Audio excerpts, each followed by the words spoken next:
യൂസുഫ് നബി അലൈഹിസ്സലാത്തു വസ്സലാമിന്റെ വിയോഗത്തിൽ ദുഃഖഭാരത്താൽ പിതാവായ യാക്കൂബ് നബി അലൈഹിസ്സലാത്തു വസ്സലാമിന്റെ കാഴ്ച തന്നെ നഷ്ടപ്പെട്ടു പോയത്ര. ഞാനല്ല പറഞ്ഞത്, പരിശുദ്ധമായ ഖുർആൻ. മുഹറം മാസത്തിൽ ഈ ചരിത്രങ്ങളുടെ ആഴങ്ങൾ നോക്കുമ്പോ പെട്ടെന്ന് നമ്മുടെ ശ്രദ്ധയിലേക്ക് വരുന്ന ഒരു സംഭവമാണ് യാക്കൂബ് നബി അലൈഹിസ്സലാത്തു വസ്സലാമിന് കാഴ്ച ലഭിച്ചത് ഈ പുണ്യമായ മാസത്തിലാണ് അത്ര. ഞാൻ വല്ലാതെ ചിന്തിച്ചു പോയി. ഈ സംഭവം ഓർക്കുന്ന സ്മരിക്കുന്ന എല്ലാവരും ചിന്തിക്കും, തന്റെ പ്രിയപ്പെട്ട പൊന്നുമോൻ അല്ലാഹ് തന്റെ സ്നേഹം മുഴുവനും കൊടുത്ത പൊന്നുമോൻ പെട്ടെന്നൊരു സുപ്രഭാതത്തിൽ തനിക്ക് നഷ്ടപ്പെട്ടു പോയി എന്ന് ചിന്തിച്ചപ്പോ ആ പിതാവ് കരഞ്ഞു കരഞ്ഞു വിഷമം പുൽകി കണ്ണിന്റെ കാഴ്ച നഷ്ടപ്പെട്ടു പോയത്ര. ഇമോഷണൽ സ്ട്രെസ്, അതെ, ഭയങ്കരമായ മാനസിക പ്രയാസം അത് കണ്ണിനെ പോലും ബാധിച്ചു. ഖുർആൻ പറഞ്ഞുവല്ലോ, വതവല്ലാ അൻഹും വഖാല യാ അസഫാ അലാ യൂസുഫ വബിയളത് ഐനാഹു മിനൽ ഹുസ്നി വഹുവ കദീം. സൂറത്ത് യൂസുഫ് 84-ാമത്തെ ആയത്ത്. അല്ലാഹുവേ, തന്റെ പൊന്നുമോനെ ഓർത്ത് യൂസുഫ് നബി അലൈഹിസ്സലാത്തു വസ്സലാം ദുഃഖഭാരത്താൽ കണ്ണു വെളുത്തു പോയത്ര. കാഴ്ച നൽകേണ്ട അവയവം കരഞ്ഞ് കരഞ്ഞ് ആ കണ്ണിന്റെ കാഴ്ച നഷ്ടപ്പെട്ടു പോയത്ര. ഒരു പിതാവിന്റെ ഹൃദയവേദന, ഖൽബിന്റെ നീറ്റൽ, ഹൃദയത്തിന്റെ പിടച്ചിൽ ആരു കാണുന്നു മുഅ്മിനെ? ഞാൻ പലപ്പോഴും ചിന്തിച്ചു പോയിട്ടുണ്ട്. ഉമ്മയെ കുറിച്ച് പറയുന്ന പ്രഭാഷണങ്ങൾ എത്രയാ! ഉമ്മയുടെ കണ്ണുനീരിനെ കുറിച്ച്, ഉമ്മയുടെ മഹത്വത്തെ കുറിച്ച്, ഉമ്മാന്റെ ജീവിതത്തെ കുറിച്ച് പറയുന്ന എത്രയെത്ര സംഭവങ്ങളാ. പക്ഷേ വാപ്പയെ കുറിച്ച് നമ്മൾ പറയുന്നുണ്ടോ? വാപ്പയെ കുറിച്ച് നമ്മൾ ചിന്തിക്കുന്നുണ്ടോ? അല്ലാഹ് അല്ലാഹ്, പുണ്യമായ മുഹറം മാസം ഒരുപാട് ചരിത്രങ്ങൾ ഇങ്ങനെ അയവിറക്കുമ്പോ, ഇന്നലകളിൽ നടന്ന പ്രമുഖമായ ചരിത്രത്തിന്റെ തങ്കത്താളുകളിലേക്ക് നാം കടന്നു ചെല്ലുമ്പോ, മഹാനായ യാക്കൂബ് നബി അലൈഹിസ്സലാത്തു വസ്സലാം തന്റെ പൊന്നുമോൻ നഷ്ടപ്പെട്ടു പോയ വേദനയിൽ, പ്രയാസത്തില്, നൊമ്പരത്തില്, ഹൃദയത്തിന്റെ പിടച്ചില് കാരണം, കരച്ചിൽ കാരണം ആ കാഴ്ച നഷ്ടപ്പെട്ടു പോയെന്ന് പരിശുദ്ധമായ ഖുർആൻ പറഞ്ഞപ്പോ, പരിശുദ്ധമായ ഖുർആൻ അത് പറഞ്ഞപ്പോ വല്ലാതൊന്ന് ഇരുന്ന് ചിന്തിച്ചു. സഹോദരങ്ങൾ വന്ന് പറയാണ്, വാപ്പ യൂസുഫ് നബി അലൈഹിസ്സലാമിനെ തിരിച്ചു കൊണ്ടുവരാമെന്ന് കരാറ് പറഞ്ഞു കൊണ്ടുപോയ യൂസുഫ് നബിയെ സഹോദരങ്ങൾ കിണറ്റിൽ തള്ളിയത്ര. പിന്നീട് വാപ്പയോട് പറഞ്ഞു, ചെന്നായ പിടിച്ചു അത്ര. ഒരു പിതാവിനത് താങ്ങാൻ കഴിയുന്നതിനും അപ്പുറമായിരുന്നു. പലപ്പോഴും നമ്മൾ ചിന്തിക്കും, ഒരു കുടുംബത്തിന്റെ എല്ലാവരും നിറഞ്ഞു നിൽക്കാൻ, ഒരു കുടുംബത്തിലെ എല്ലാവരും നിവർന്നു നിൽക്കാൻ, അത് പെൺമക്കളായിക്കോട്ടെ, ആൺമക്കളായിക്കോട്ടെ, ഭാര്യ ആയിക്കോട്ടെ, സഹോദരങ്ങളായിക്കോട്ടെ, എല്ലാവരും നിവർന്നു നിൽക്കണം എന്ന് ചിന്തിക്കും. ആര്? ആ കുടുംബത്തിന്റെ നാഥനായ വാപ്പ. ആ പുരുഷൻ ചിന്തിക്കും, എന്റെ ഭാര്യ ഒരിക്കലും ആരുടെ മുമ്പിലും തല കുനിക്കരുത്, എന്റെ മക്കള് ആരുടെ മുമ്പിലും കൈകൾ നീട്ടരുത്. അല്ലാഹുവേ, ഇത് ചിന്തിക്കാത്ത ഒരു പിതാവുണ്ടോ? രോഗം വന്ന് തളർന്നു പോയാലും പടച്ചവനെ ഹൃദയം അവസാനിക്കാൻ തുച്ഛമായ മിനിറ്റുകൾ മാത്രം ബാക്കി നിന്നാ പോലും പാപ്പ ഒതുങ്ങൂല. തന്റെ അസുഖം മറന്ന്, തന്റെ വേദന മറന്ന്, തന്റെ ദുഃഖം മറന്നിട്ട് വാപ്പ കഷ്ടപ്പെടാൻ, ജോലി ഭാരം ഏറ്റെടുക്കാൻ തയ്യാറാവുന്നത് എന്തുകൊണ്ടാ? എല്ലാവരും നിവർന്നു നിൽക്കണം. എന്റെ സംരക്ഷണത്തിലുള്ള ഒരാള് പോലും അവരുടെ നട്ടെല്ല് കുനിഞ്ഞു പോകരുത് എന്ന് ചിന്തിച്ചിട്ട് സ്വയം മുതുകല്ല് വളഞ്ഞു പോയ ആളുടെ പേരാണ് പിതാവ്, പാപ്പ. ആരും കാണാതെ കരയുന്നവനാണ് വാപ്പ. പ്രയാസങ്ങൾ സ്വയം ഉള്ളിലൊതുക്കി ജീവിക്കുന്നവനാണ് വാപ്പ. പ്രതിസന്ധികളിൽ സ്വയം നീന്തിയവനാണ് വാപ്പ. തന്റെ ആശ്രിതർക്കായി ഒറ്റയ്ക്ക് പോരാടിയവനാണ് വാപ്പ.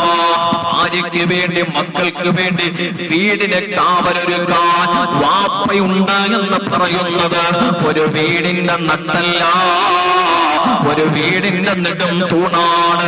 പിതാവില്ലാതെ വന്നു പോയാൽ ചിന്തിക്ക്, ഭർത്താവ് നഷ്ടപ്പെട്ടു പോയാൽ തനിക്ക് തണലൊരുക്കേണ്ടവൻ നഷ്ടപ്പെട്ടു പോയെന്ന് ചിന്തിച്ചാൽ എന്റെ പ്രിയപ്പെട്ടവരെ പകരം വെക്കാൻ കഴിയോ? ഞാൻ ചിലപ്പോഴൊക്കെ എന്റെ സഹോദരങ്ങളോട് ഞാൻ ഓർമ്മപ്പെടുത്താണ്, ചില സമയത്തൊക്കെ ചില രംഗങ്ങൾ നമ്മൾ കാണും അല്ലേ. ഞാൻ ആദ്യമായിട്ട് ഒരു കുഞ്ഞിനെ ഒരു പിതാവിന്റെ കയ്യിലേക്ക് കൊണ്ടുവന്ന് കൊടുത്തപ്പോ എന്റെ കണ്ണ് നിറഞ്ഞുപോയ രംഗങ്ങളാണ്. തന്റെ ഭാര്യ പ്രസവിക്കുന്ന സമയം നമ്മൾ ആ രംഗം ഒന്ന് ചിന്തിച്ച്, എല്ലാ ഗൗരവവും എല്ലാ ശൗര്യമൊക്കെ നമുക്കുണ്ട്, എല്ലാത്തിനും ഓടി നടക്കും. പക്ഷേ തന്റെ ഭാര്യ പ്രസവിക്കാൻ ലേബർ റൂമിലേക്ക് കയറുമ്പോ പടച്ചവനെ അതുവരെ ഓടി നടന്ന വാപ്പായെ കാണാനില്ല, എങ്ങോ മറഞ്ഞു നിൽക്കാൻ.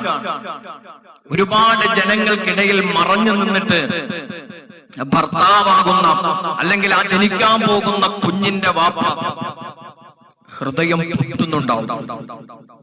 തന്റെ വരാനിരിക്കുന്ന കുഞ്ഞിന് വേണ്ടി, ഭാര്യയ്ക്ക് വേണ്ടി പടച്ചവനെ ആരും കാണാതെ കണ്ണുനീർ തുടയ്ക്കുന്ന ചില വാപ്പമാരുടെ രംഗങ്ങൾ. അതിനേക്കാളും വലിയ മനസ്സിന് നീറ്റലുണ്ടാക്കിയ ഒരു സംഭവം അടുത്ത് കണ്ടു.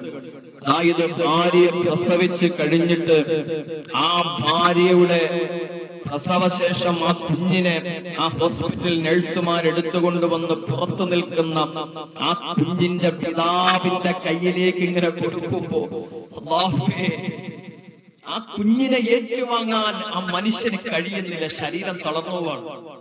ആ മനുഷ്യന്റെ മനസ്സ് വല്ലാതെ പിടഞ്ഞുപോയി. കാരണം തന്റെ ജീവിതത്തിൽ ആദ്യത്തെ സ്വത്താണിത്, വിലമതിക്കാനാവാത്ത സ്വത്ത്. അതെങ്ങനെ ഒന്ന് പിടിക്കും, ഞാൻ എങ്ങനെ അതിനെ കൈകാര്യം ചെയ്യുമെന്ന് ഒരു നിമിഷം ഒന്നും അറിയാത്തവനായി മാറിപ്പോയി ബാപ്പ. ചില രാജ്യങ്ങളിൽ നല്ലവണ്ണം ചിന്തിക്കണം, ചില രാജ്യങ്ങളിൽ സ്കൂളുകളിൽ ഒഴിവുവേളകളിൽ ആ രാജ്യങ്ങളിൽ സ്കൂളുകളിൽ പഠിക്കുന്ന മക്കൾക്ക് അവിടുത്തെ അധ്യാപകർ കാണിച്ചു കൊടുക്കുന്ന ഒരു രംഗമുണ്ട്.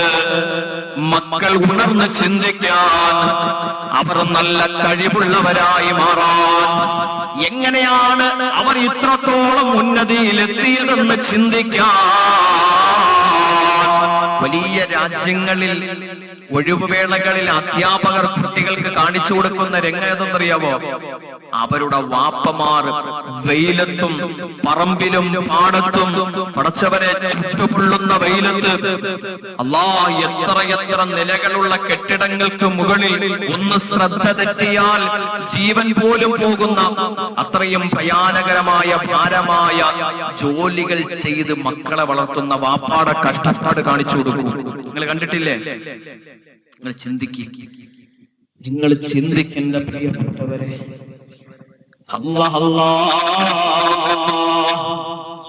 അവസാനം എല്ലാം ചെയ്തു കൊടുത്തു, എല്ലാവർക്കും വേണ്ടുന്നതെല്ലാം കൊടുത്തു. പടച്ചവനെ, ഭാര്യയ്ക്ക് കഴിക്കാൻ, മക്കൾക്ക് കഴിക്കാൻ, പഠിക്കാൻ, ജീവിക്കാൻ, ഉറങ്ങാൻ, എല്ലാത്തിനും ഊട്ടിയ വാപ്പയുണ്ടല്ലോ. അവസാനം ശരീരം ക്ഷയിച്ചു പോയി, ആരോഗ്യം നശിച്ചു പോയി. പടച്ചവനെ, നിലമറന്ന് ജോലി ചെയ്ത അവസാനം രോഗങ്ങളുടെ കൂമ്പാരമായി, ആർക്കും വേണ്ടാത്തവനായി, ഉപകാരമില്ലാത്തവനായി പടച്ചവനെ വീടിന്റെ ഉള്ളറയിൽ നിന്ന് പുറം തള്ളപ്പെടുന്ന വാപ്പമാർ തെരുവിൽ കിടന്ന് പൊട്ടിക്കരയുമ്പോ വാപ്പമാരോട് അവരോട് ചോദിക്കുകയാണ്, നിങ്ങൾ എങ്ങനെ തെരുവിലെത്തി? നിങ്ങളെ തെരുവിലേക്ക് ഇറക്കി വിട്ടിയവരോട് നിങ്ങൾക്ക് എന്തെങ്കിലും പറയാനുണ്ടെന്ന് വെച്ച് ചോദിക്കുമ്പോ പാപ്പമാര് പറയുന്ന രംഗമുണ്ട്, നമ്മുടെ ഹൃദയം പൊടിഞ്ഞു.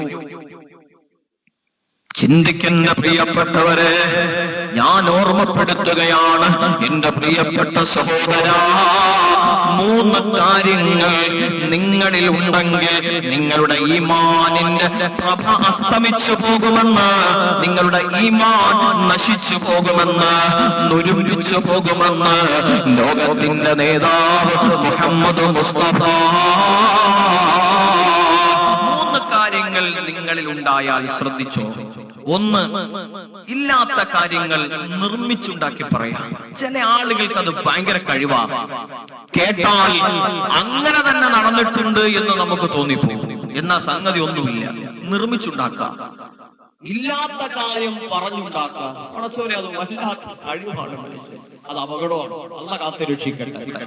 കുടുംബക്കാരെ തമ്മിൽ തെറ്റിക്കാൻ, കൂട്ടുകാരെ തമ്മിൽ തെറ്റിക്കാൻ, ഭാര്യയും ഭർത്താവും സ്വസ്ഥതയോടെ ജീവിക്കുന്നതിനെ അടിച്ചു പിരിക്കാൻ, അയൽവാസികളെ തമ്മിൽ തെറ്റിക്കാൻ കാര്യങ്ങൾ നിർമ്മിച്ചുണ്ടാക്കി പറയുന്ന ചില ആളുകൾ വൃത്തിഹീനമായ മനസ്സാണത്. അത് ചിന്തിച്ചോ, അപകടമാണ്. 2ാമത്തെ കാര്യം, കണ്ണുകൊണ്ട് വ്യഭിചരിക്കുന്നവർ, ഹറാമിലേക്ക് നോക്കുന്നവർ. അല്ലാഹുവേ, അത് കണ്ണുകൊണ്ടുള്ള വ്യഭിചാരമാ. വളരെ പെട്ടെന്ന് തന്നെ നിന്റെ ഈമാനിന്റെ പ്രഭ അസ്തമിച്ചു പോകുമെന്ന്, നുരുമ്പിച്ചു പോകുമെന്ന്, നശിച്ചു പോകുമെന്ന് ലോകത്തിന്റെ നേതാവ് മുഹമ്മദ് മുസ്തഫ. 3ാമത്തെ കാര്യം ഏതെന്നറിയോ? നിന്റെ വാപ്പാടെ വെറുപ്പ് നീ സമ്പാദിച്ചാൽ, വാപ്പാടെ വെറുപ്പും വാപ്പ സ്നേഹിക്കുന്ന ആളുകളുണ്ടാവും. നമ്മുടെ വാപ്പാക്ക് ഏറ്റവും വേണ്ടപ്പെട്ടവരുണ്ടാവും. നമ്മുടെ വാപ്പാക്ക് ഏറ്റവും വേണ്ടപ്പെട്ട നല്ല മനുഷ്യരുണ്ടാവും. അവരെ പോലും വെറുപ്പിക്കരുതെന്നാണ്. സുബ്ഹാനല്ലാഹ്, ചിന്തിക്ക്. വാപ്പാടെ അടുത്ത് നിൽക്കുന്നവർക്ക് പോലും പവറാണ്, പിന്നെയാണോ വാപ്പ? ആ വാപ്പയുടെ വെറുപ്പ് സമ്പാദിക്കുന്നവൻ അവന്റെ ഈമാനിന് വിലയില്ല. എത്ര തന്നെ ഹജ്ജ് ചെയ്താലോ, ലക്ഷോപലക്ഷക്കണക്കിന് സ്വലാത്ത് ചൊല്ലിയിട്ട് പടച്ചവനെ ഉമ്മാന്റെ മടിയിൽ കിടന്ന് ഉറങ്ങി സ്വർഗം വാങ്ങാം എന്ന് ചിന്തിക്കല്ല. നിന്റെ ഈമാനില്ല, പിന്നെങ്ങനെ സ്വർഗത്തിൽ പോവാ? ഉമ്മയുടെ തലോടലിനെ കുറിച്ച് പറയാൻ ആളുണ്ട്, ഉമ്മയെ ഓർക്കാൻ ആളുണ്ട്. നാം എല്ലാവരും ഉമ്മയിലേക്ക് ചുരുങ്ങുന്നുണ്ട്. ഉമ്മാടെ കണ്ണുനീരിനെ കുറിച്ച് പറയാൻ നമുക്ക് എത്ര നാവാ. ഉമ്മയുടെ കാരുണ്യത്തെ കുറിച്ച് പറയാൻ നമുക്ക് എത്ര നാക്കുണ്ട് മക്കളെ. അതെല്ലാം മഹത്വം തന്നെയാ, അതൊന്നും നിസ്സാരമല്ല. പക്ഷേ ഉമ്മയിലേക്ക് മാത്രം ചുരുങ്ങിപ്പോവല്ല, ഉമ്മയിലേക്ക് മാത്രം ചുരുങ്ങിപ്പോവല്ലേ. ഉമ്മയുടെ കാരുണ്യം മാത്രമല്ല, വാപ്പയുടെ കരുതൽ കൂടിയാണ് നിന്റെ ജീവിതം, നിന്റെ ആയുസ്. നീ തന്നെ നിന്റെ വാപ്പയുടെ കരുതലാണ് എന്ന് ചിന്തിക്കണം, പഠിക്കണം.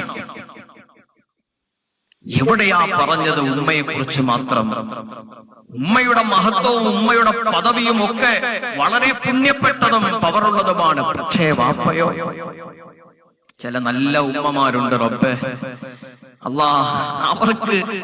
അവർക്ക് മക്കളുടെ സ്നേഹം അവർക്ക് കിട്ടിയില്ലെങ്കിലും പറയും, മോനെ വാപ്പാടത്ത് നീ ഉച്ചത്തിൽ സംസാരിക്കരുത് എന്ന്. ഞാൻ പലപ്പോഴും കേട്ടിട്ടുണ്ട്, പലപ്പോഴും പലരും പറയുന്ന സംഭവങ്ങൾ കേട്ടിട്ടുണ്ട്. മോളെ, വാപ്പയോട് കയർത്ത് സംസാരിക്കല്ലേ, വാപ്പാനെ ബഹുമാനിക്കണേ, വാപ്പയെ ആദരിക്കണേ, വാപ്പാനെ ഇഷ്ടപ്പെടണേ. പൊന്നു മക്കളെ വാപ്പാക്ക് കൊടുക്കടാ. ഉമ്മാക്ക് കൊണ്ട് ഓടിച്ചെല്ലും, ഉമ്മ പറയും മക്കളെ അത് വാപ്പാക്ക് കൊണ്ട് കൊടുക്കടാ ആദ്യം. എത്ര ഉമ്മമാരാണോ? അല്ലാതെ മക്കളുടെ മുമ്പിലിട്ട് ചീത്ത വിളിച്ച് വാപ്പാനെ കൊച്ചാക്കി കോടതി കയറ്റി വാപ്പാനെ ജയിലിൽ തള്ളുന്ന മക്കളോടൊപ്പം കൂട്ടുകൂടി വാപ്പാനെ ജയിലിൽ തള്ളുന്ന ആ ഒരു സ്വഭാവത്തെ കുറിച്ചല്ല, ആധുനികന്റെ ചിന്തകളെ കുറിച്ചല്ല ഈ പറയുന്നത്. ചിന്തിക്കും, വാപ്പാടെ കരുതൽ കൂടിയാണ് നമ്മൾ. എവിടെയാണ് വാപ്പയെ ഒഴിവാക്കിയത്? പരിശുദ്ധമായ ഖുർആൻ പറഞ്ഞല്ലോ, വബിൽ വാലിദൈനി ഇഹ്സാനാ. പടച്ചോനോടുള്ള കടമ കഴിഞ്ഞ പിന്നെ നിന്റെ ഉമ്മയോടുള്ള കടമയെ കുറിച്ചല്ല പറഞ്ഞത്. വബിൽ വാലിദൈനി ഇഹ്സാനാ, വാപ്പയോടും ഉമ്മയോടുമുള്ള കടമ. അങ്ങനെയാണ് നീ ദുആ ചെയ്യുമ്പോ റബ്ബിർഹംഹുമാ കമാ റബ്ബയാനി സ്വഗീറാ. റബ്ബിർഹംഹുമാ കമാ റബ്ബയാനി. റബ്ബിർഹംഹുമാ, അവർ രണ്ടുപേരോടും, ഉമ്മയോട് മാത്രമല്ല. ദുആ ചെയ്യുമ്പോൾ ഉമ്മാക്ക് മാത്രമല്ല, നീ എന്തെങ്കിലും കൊടുക്കുമ്പോ ഉമ്മാക്ക് മാത്രമല്ല, നിന്റെ വാപ്പാക്കും കൂടി ഉള്ളതാണ്. തള്ളിക്കളയല്ലേ മോനെ, തള്ളിക്കളയല്ലേ, ഒഴിവാക്കല്ല മോനെ. വഹ്ഫിള് ലഹുമാ ജനാഹ ദുല്ലി മിനർ റഹ്മ.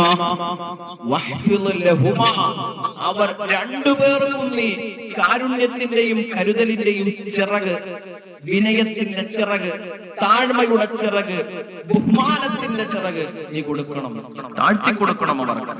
ആർക്ക്? അപ്പൊ രണ്ടുപേർക്കും, ബാപ്പക്കും ഉമ്മാക്കും. എവിടെയാണ് ബിർറുൽ വാലിദൈൻ? ഉമ്മയോടുള്ള കടമയെ കുറിച്ചല്ല, ബിർറുൽ വാലിദൈൻ, മാതാപിതാക്കളോടുള്ള ബാധ്യത. എവിടെയാണ് വാപ്പാനെ കളഞ്ഞത്? അല്ലാ അല്ലാ, വാപ്പ എന്ന് പറഞ്ഞാൽ ഓരോരുത്തരും വിജയിക്കാനുള്ള വഴികൾ വെട്ടി തുറന്നു നൽകുന്ന, അതിനെ പരുവപ്പെടുത്തി തരുന്ന, പാകപ്പെടുത്തി തരുന്ന, പടച്ചവനെ വിവരിക്കാൻ കഴിയാത്ത ഒരു വലിയ വ്യക്തിത്വത്തിന്റെ പേരാണ് വാപ്പ. വിശദീകരിക്കാൻ കഴിയില്ല, അതിനെ വിശദീകരിക്കാൻ കഴിയില്ല. ഞാനും നിങ്ങളും വളരാൻ, ഉയരാൻ, ഉന്നതിയിലെത്താൻ, വിജയത്തിലേക്കെത്താൻ ആരുടെ മുമ്പിലും അഭിമാനം പണയം വയ്ക്കാത്തവരായി മാറാൻ എനിക്കും നിങ്ങൾക്കും വേണ്ടി ജീവിച്ച വ്യക്തിയുടെ പേരാണ് വാപ്പ. മഹാനായ ലുഖ്മാൻ അലൈഹിസ്സലാം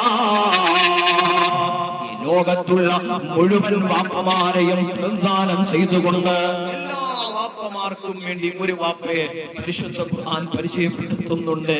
ആ വാപ്പയുടെ പേര് സയ്യിദുനാ ലുഖ്മാൻ അലൈഹിസ്സലാം. ഖുർആനിൽ ഒരു സൂറത്തിന്റെ പേര് ലോകത്തുള്ള മുഴുവൻ വാപ്പമാരെയും പ്രതിദാനം ചെയ്യുന്ന ഒരാൾ വാപ്പ ലുഖ്മാൻ അലൈഹിസ്സലാം. അതിൽ ചർച്ച മുഴുവനും ഇതാണ്, തന്റെ മകനോട് ഒരു വാപ്പ നൽകുന്ന ഉപദേശം. എന്താവണം, എന്ത് ചിന്തിക്കണം, എന്ത് പ്രവർത്തിക്കണം, നാം എവിടെ എത്തണം, എല്ലാത്തിനെ കുറിച്ചും ഒരു വാപ്പ വിശദീകരിച്ചു കൊടുക്കുന്ന ഭാഗം സൂറത്തുൽ ലുഖ്മാൻ. സമയം കിട്ടുമ്പോൾ നമ്മൾ അതൊക്കെ ഒന്ന് വായിക്കണം, ചിന്തിക്കണം, പഠിക്കണം. അല്ലാഹു തൗഫീഖ് നൽകട്ടെ. എന്നെ വല്ലാതെ ചിന്തിപ്പിച്ചു പോയൊരു ഭാഗമുണ്ട്. യാക്കൂബ് നബി അലൈഹിസ്സലാത്തു വസ്സലാമിനെ കുറിച്ചാണല്ലോ നമ്മൾ പറഞ്ഞത്. എന്റെ പ്രിയപ്പെട്ട സഹോദരങ്ങളെ, ആ യാക്കൂബ് നബി അലൈഹിസ്സലാമിനെ കുറിച്ച് പറയുന്ന സൂറത്ത് യൂസുഫിലൊരു ഭാഗം കണ്ടപ്പോ ഞാൻ വല്ലാതെ അത്ഭുതപ്പെട്ടു പോയി. മഹാനായ യൂസുഫ് നബി അലൈഹിസ്സലാത്തു വസ്സലാം കിണറിൽ നിന്ന് കൊട്ടാരത്തിലെത്തി. വിശദീകരിക്കാൻ നേരമില്ല. കിണറിൽ നിന്ന് കൊട്ടാരത്തിലെത്തി ഒരുപാട് പരീക്ഷണങ്ങൾ താണ്ടി നീന്തിക്കയറി പരീക്ഷണത്തിന്റെ തീച്ചൂളയിൽ നിന്ന് മഹാനായ യൂസുഫ് നബി അലൈഹിസ്സലാം കൊട്ടാരത്തിലെത്തി ഒരു രാജാവിനെ പോലെ സിംഹാസനത്തിൽ ഉപവിഷ്ടനായിരിക്കുമ്പോ മഹാനായ യൂസുഫ് നബി അലൈഹിസ്സലാമിന്റെ സമക്ഷത്തിലേക്ക് തന്റെ പ്രിയപ്പെട്ട മാതാപിതാക്കളും സഹോദരങ്ങളും കടന്നു വരികയാണ്. മഹാനായ യൂസുഫ് നബി അലൈഹിസ്സലാം വളരെ ചെറുപ്പത്തിൽ മാതാപിതാക്കളിൽ നിന്നും അറ്റുപോയ ആളാണ്, കൈവിട്ടുപോയി. പിന്നെ വാപ്പയുടെ ഉമ്മയുടെയും സ്നേഹവും കരുണയും കരുതലുമില്ലാതെ ഒരുപാട് പ്രയാസങ്ങൾ സഹിച്ച് നീന്തി കയറിയ ആളാണ്. ഇന്ന് ആ കൊട്ടാരത്തിൽ സിംഹാസനത്തിൽ ഇരിക്കുന്നത്.